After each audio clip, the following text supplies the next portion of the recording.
할렐루야. 153 저녁기도에 오신 여러분들을 주님의 이름으로 환영하고 축복합니다. 오늘 이 저녁 시간에도 하나님께서 우리 가운데 일하시고 인도하시는 은혜를 경험하게 되는 줄로 믿습니다.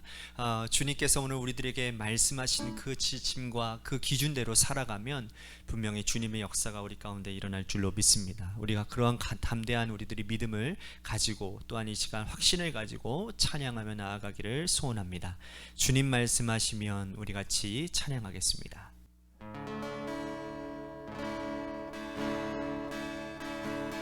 주님 말씀하시면 내가 나아가리다. 주님 뜻이 아니면 내가 멈춰서리다. 나의 가고 서는 것 주님 뜻에 있으니 오 주님 나를 이끄소서. 주님 말씀하시면 내가 나아가리다. 주님 뜻이 아니면 내가 멈춰서리다. 나의 가고 서는 것 주님 뜻에 있으니 오 주님 나를 이끄소서.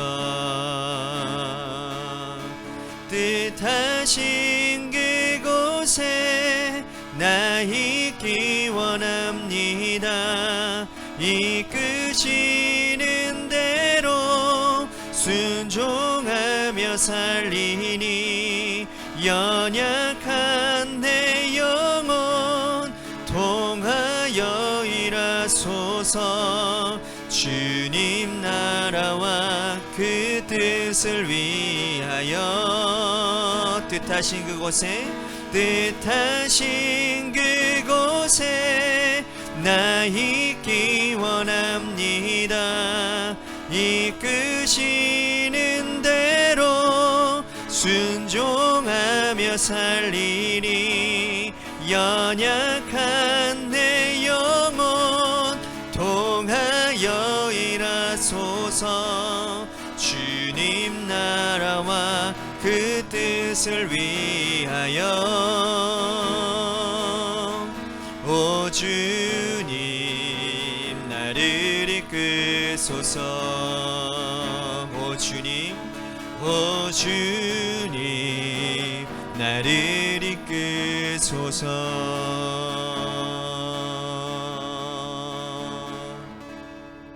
기도하겠습니다.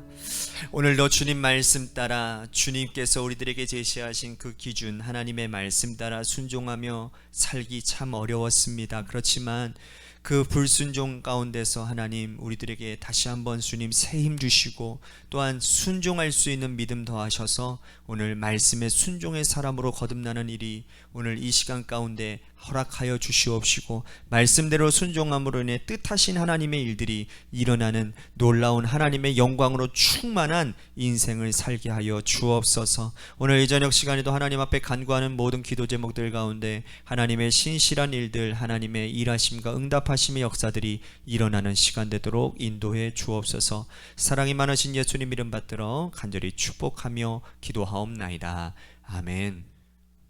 오늘 이 시간에 하나님께서 우리들에게 주신 말씀 보도록 합니다. 히브리서 12장 1절에서 4절 말씀까지만 먼저 보도록 하겠습니다.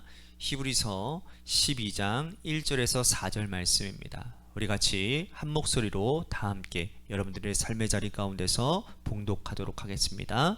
시작. 이러므로 우리에게 구름같이 둘러싼 허다한 증인들이 있으니 모든 무거운 것과 얼매이기 쉬운 죄를 벗어버리고 인내로써 우리 앞에 당한 경주를 하며 믿음의 주여 또 온전하게 하시는 이인 예수를 바라보자. 그는 그 앞에 있는 기쁨을 위하여 십자가를 참으사 부끄러움을 개의치 아니하시더니 하나님 보좌 우편에 앉으셨느니라. 너희가 피곤하여 낙심하지 않기 위하여 죄인들이 이같이 자기에게 거역한 일을 참으신 일을 생각하라. 너희가 죄와 싸우되 아직 피 흘리기까지는 대항하지 아니하고. 아멘. 오늘 이 저녁 시간에도 하나님의 은혜를 사모하셔서 이제 나오신 여러분들에게 하나님의 신령한 은혜와 축복이 함께 하시기를 바라겠습니다. 공무원들은 어떤 일을 하거나 또한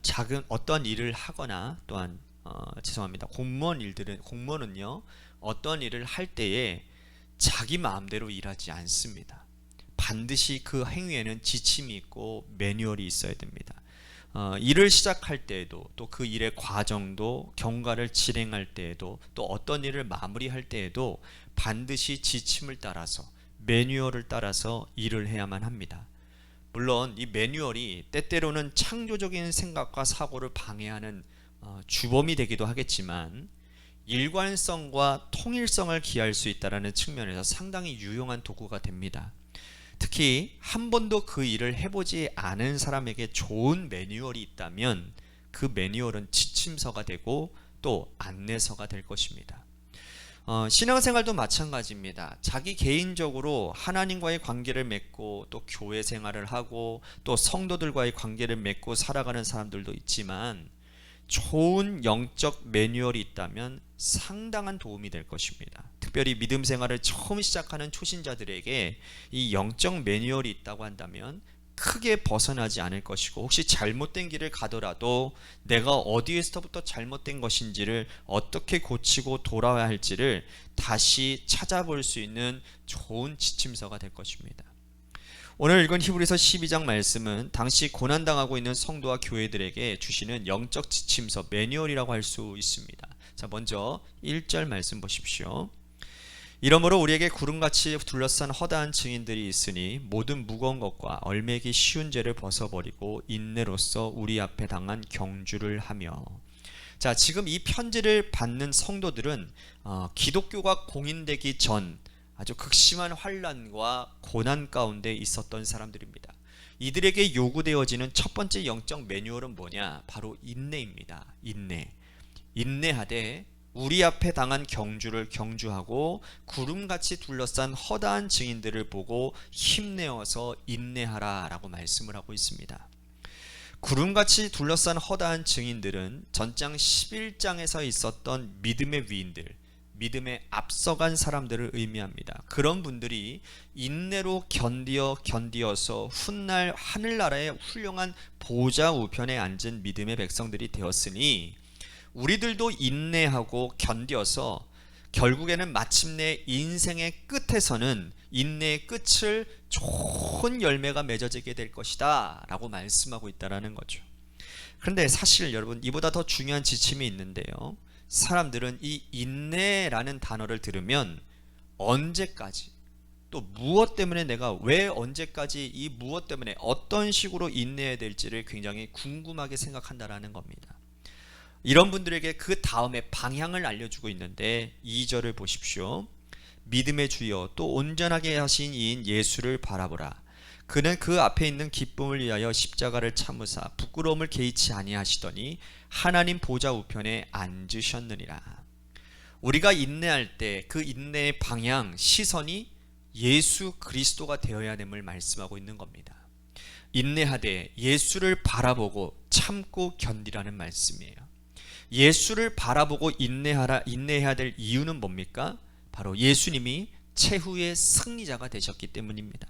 이 땅에 오셔서 갖은 고난 다 당하시고 십자가에 달려 돌아가셨지만 3일 만에 부활하시고 40일 동안 이 땅에 계시다가 승천하셔서 하나님 보좌 우편에 앉아 계신 그 예수님을 바라보면 우리가 지금 겪고 있는 이 고난을 충분히 인내할 가치가 있지 않느냐. 그러므로 그 예수 바라보고 견디고 견뎌내라 라고 말씀을 하고 있다는 거죠. 사실 이 편지를 받는 히브리서 독자들이나 예수님이나 이 땅에서 고생하고 고통받는 것은 거의 동일했습니다.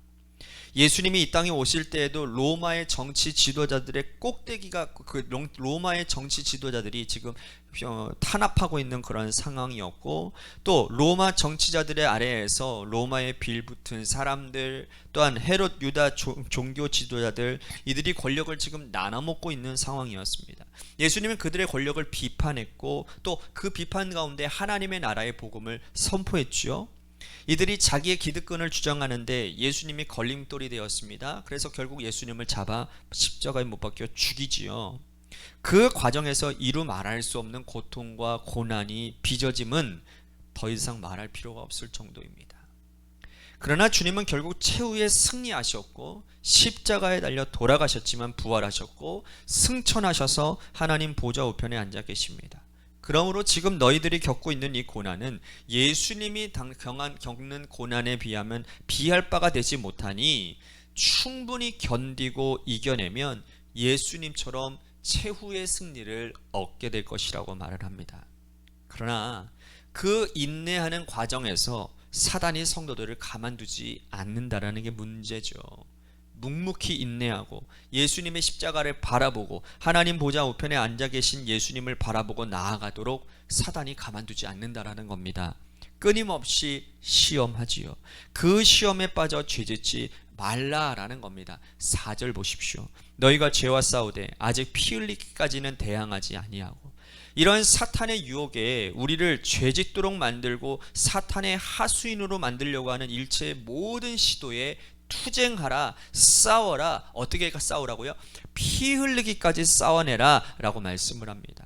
사실 우리도 그렇지 않습니까? 믿음의 투쟁을 하고 지금 내가 겪고 있는 이 고난과 어려운 시기가 언제 끝날지 몰라서 가슴 아파하고 힘들어 하는데 우리가 이 고난을 이길 수 있는 힘은 예수 그리스도의 십자가, 오직 그거 하나밖에 없지 않겠습니까?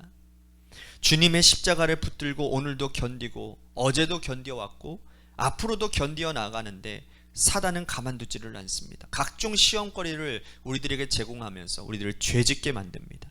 하지만 히브리서 기자가 말한 것처럼 아직까지 너희가 견디고는 하나, 견딘다고 하나 아직 피 흘리기까지 투쟁하지 아니하였으니 죄와 싸우되 피 흘리기까지 열심을 다해서 투쟁하라고 말씀을 합니다. 오늘 우리들에게 주시는 아주 좋은 교훈입니다. 사실 각자가 죄와 싸운다고 하지만 우리가 마음을 다해서 힘을 다해서 뜻을 다해서 죄와 싸우되 피 흘리기까지 투쟁하고 있는가? 오늘 우리 자신을 한번 깊이 생각해 봤으면 좋겠습니다. 여러분, 이것은 남이 대신해 줄 수 있는 문제가 아닙니다. 가족이 대신해 줄 수 있는 것도 아니고요. 믿음의 선배가, 목사인 저가 대신해 줄 수 있는 것도 아닙니다. 나 스스로의 은밀한 죄와의 투쟁을 스스로 이겨내야 되는 과정이라는 거예요. 그래서 영적인 매뉴얼에 아주 중요한 것은 죄와 싸우되 피 흘리기까지 열심히 투쟁하는 거라는 거예요. 그러나 우리 인간의 연약함 때문에 넘어지고 죄를 지을 때도 있습니다. 그때는 하나님의 징계가 우리에게 다가오게 될 것이라는 거예요. 5절 보십시오. 또 아들들에게 권하는 것 같이 너희에게 권면하신 말씀도 있었도다. 일러스되 내 아들아 주의 징계하심을 경히 여기지 말며 그에게 꾸지람을 받을 때에 낙심하지 말라. 죄 지으면 당연히 하나님의 꾸지람이 우리들에게 징계로 다가온다라는 거예요. 이거는 너무나도 당연한 일이고 우리에게 영적인 축복입니다. 죄를 짓는데 하나님께서 징계하지 아니하시고 나무라지 않으면 우리는 버린 자식이나 마찬가지이기 때문이라는 거예요. 여러분, 인생에 여러 가지 죄의 짐들이 있으면 하나님께서 그때마다 개입하셔서 우리 인생을 때로는 치시고 혼내시기도 하시고 나무라기도 하셔야 우리가 하나님의 아들이요 하나님의 딸이라고 인정받는 자들이 되는 거예요. 우리가 아무리 죄를 지어도 하나님께서 아무 말씀하시지 아니하시고 우리의 인생에 친히 개입하지 않는 것이 더 심각한 문제라는 겁니다. 그런데 성도들 중에는 죄 지어서 하나님께 징계하시면 그 징계를 서운하게 생각하고 믿음의 자리를 떠나는 분들이 있습니다. 그렇게 하지 말라라는 말씀이에요. 여러분, 베드로가 어땠습니까? 예수님의 십자가를 가로막다가 예수님께 사단이라는 소리까지 듣지 않았습니까? 그러나 베드로는 개의치 않았습니다. 때로는 책망당하고 혼나기도 하고 그렇지만 그 주님은 곁을 떠나지 않았습니다. 서운할 법도 한데 그런데 예수님 꼭 붙들고 살아서 그는 나중에 훌륭한 믿음의 열매를 맺지 않았습니까? 징계하는 까닭은 열매 때문이라고 말씀을 하고 있는 겁니다. 하나님께서 죄 지은 우리를 징계하시는 이유는 징계를 받으나 서운해하게 여기지 않고 십자가 꼭 붙들고 그 자리를 견디고 또 견디는 자들에게는 훗날 말할 수 없는 아름다운 의와 평강의 열매가 있을 것이라고 말씀을 합니다. 여기까지는 나와 하나님과의 영적인 관계, 영적인 그러한 관계를 얘기하는 거예요. 인내하되 예수 그리스도의 십자가를 바라보고 그 십자가의 시선을 흐트러지게 하는 일체의 죄의 유혹에 흔들리지 말고, 혹 흔들렸다 하더라도 하나님께서 징계하시는 것을 달게 받아라. 그러면 열매를 맺을 것이다. 이것이 오늘 첫 번째 우리들에게 주는 메시지인 것입니다. 14절에서는 이제 하나님과 우리와의 관계, 또 이웃과의 관계에 대한 이야기를 하지만 오늘 여기까지 제가 말씀을 드리도록 합니다. 오늘 하나님께서 우리들에게 귀한 영적 지침을 허락하여 주셨습니다. 우리가 이 땅 가운데서 세상 살아갈 때에 죄 많은 세상, 정말 어두움이 가득한 세상, 힘든 세상을 살아가는 데 있어서 우리들이 믿음을 지키는 것이 쉽지 않습니다. 그래서 우리는 인내해야 됩니다. 그런데 그 인내는 우리가 할 수 있는 일이 아니에요. 예수 그리스도의 십자가를 바라보며 예수님께서 이미 이 땅 가운데 당하신 그 고통이 예수님을 바라볼 때에 그 예수님도 견디셔서 하나님 보좌 우편에 가신 것처럼 우리도 그 예수님 바라보며 예수님과 같이 그렇게 살아가기를 우리들이 인내하며 그 길을 걸어가게 될 때 우리의 힘이 아닌 하나님께서 하늘로부터 우리들에게 놀라운 힘과 은혜를 부어주셔서 그 길 인내하게 하시고 끝내는 걸어가게 하실 거라는 거예요. 사단이 끊임없이 유혹할 겁니다. 그렇지만 그 은혜에 사로잡힌 자들은 이 유혹에도 당당히 이겨낼 수 있을 것입니다. 예수님께서 최후의 승리를 경험하셨던 것처럼 우리도 그 최후의 승리를 경험하기 위해 오늘 이 땅 가운데서 인내하며 믿음의 경주를 나아가야 되는 줄로 믿으시기를 바랍니다. 그래서 여러분들의 의와 평강의 열매가 많이 맺어지는 그러한 은혜로운 삶이 되기를 간절히 바라는 마음으로 오늘 말씀을 생각하면서, 혹시 여러분들의 삶에 믿음이 연약하여 하나님이 가라가시는 그 길, 이 믿음의 경주를 가지 못하고 주저앉으신 분들이 있으십니까? 주님의 은혜를 구하십시오. 십자가를 바라보며 주님 나를 도와주십시오. 그 은혜의 자리로 다시 나를 인도해 주십시오. 또한 은밀한 죄 가운데 빠져서 하나님과의 멀어진 상태 가운데 있으십니까? 하나님이 여러분들 가운데 징계를 내리시는 가운데 계십니까? 그렇다면 이 시간 하나님 앞에 회개하며 또한 그 죄를 멀어지게 할 수 있는 하나님 성령님의 민감함을 나에게 허락하여 주옵소서라고 오늘 말씀을 생각하며 우리 같이 기도했으면 좋겠습니다. 또 한 가지 우리 교회를 위해서 간절히 기도했으면 좋겠습니다. 2022년을 잘 마무리하게 하시고 또한 2023년을 새롭게 시작하는 그러한 과도기 가운데 중요한 시기입니다. 이 시기를 하나님 우리들이 기도와 말씀으로 바로 세우고 잘 정리하는 그러한 한 달이 될 수 있도록 우리 2022년을 12월 달을 위해서 우리 교회를 위해서 기도하도록 합니다. 마지막으로 육신의 질병을 가지고 계신 우리 성도님들과 또한 여러분들의 삶의 자리와 여러분들의 자녀들을 위해서 기도하시다가 이 시간 돌아가시기를 바랍니다. 노래 끝날 때까지 우리 함께 기도하며 나아가도록 하겠습니다. 기도하시겠습니다.